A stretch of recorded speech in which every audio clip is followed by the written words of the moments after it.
Il Comune sta costruendo un sistema molto complesso di prenotazione della città. Si arriverà quindi a un sistema per il quale il turista che viene in giornata a Venezia dovrà prenotare il suo arrivo. In alcuni momenti dell'anno corrisponde anche a un contributo economico. Questo contributo economico sarà finalizzato da un lato a disincentivare un turismo giornaliero, dall'altro a coprire parte dei costi che il turismo giornaliero in qualche modo porta alla città rispetto a un turismo residente. Il turista invece che sceglie di arrivare a Venezia, stare in albergo e pernottare in città non dovrà corrispondere alcunché e sarà molto semplice far comunicare le banche dati degli albergatori con quelle del sistema di prenotazione della città. È un sistema che ha lo scopo di in qualche modo salvaguardare Venezia in alcuni momenti dell'anno da uno stress eccessivo in termini di presenze e dall'altra parte trovare un punto di equilibrio tra le esigenze dei residenti, quelle dei turisti pernottanti e quelle dei turisti giornalieri.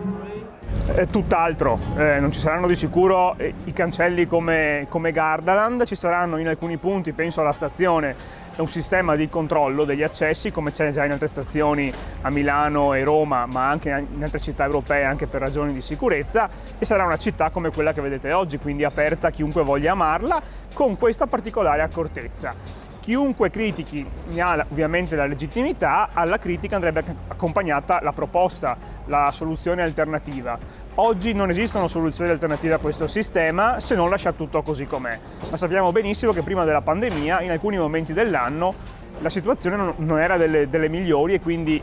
il dovere ci impone di trovare una soluzione. Quindi è un esperimento, sarà ovviamente un percorso a tappe, sarà un percorso anche che siamo disponibili a correggere, a sistemare, a integrare, a migliorare, nessuno ha la pretesa di avere la bacchetta magica, ma lo scopo è iniziare a far passare il messaggio che Venezia è una città su prenotazione, cioè vuoi venire a visitarla, sei il benvenuto, però consentici di organizzare al meglio la tua visita.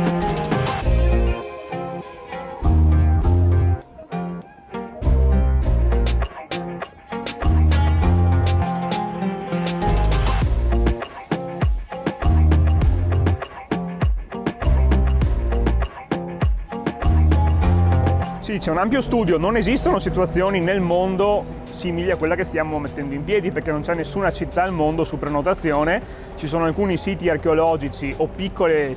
città ma di 10-15 abitanti che hanno un sistema di limitazione degli accessi, ma non è paragonabile a un capoluogo di regione come il nostro. Quindi la difficoltà qui è nel gestire una città ampia, una città metropolitana, una città capoluogo di regione, con un sistema di prenotazione per i visitatori giornalieri. Questo impone anche appunto un percorso sperimentale a tappe che inizieremo con grande umiltà a fare dal prossimo anno e sarà ovviamente un percorso che si migliorerà costantemente. Sarà semplice, ovviamente non si vuole creare problemi a nessuno, men che meno agli operatori turistici, quindi sarà condiviso con gli operatori turistici, basato moltissimo sull'informatica, anche perché dopo il Covid siamo abituati a girare col cellulare con tutti i nostri dati, il Green Pass o altro, e quindi sarà richiesto al turista di avere, oltre al Green Pass, che già abbiamo in tasca, anche un QR code di prenotazione della città e di corresponsione del contributo laddove necessario.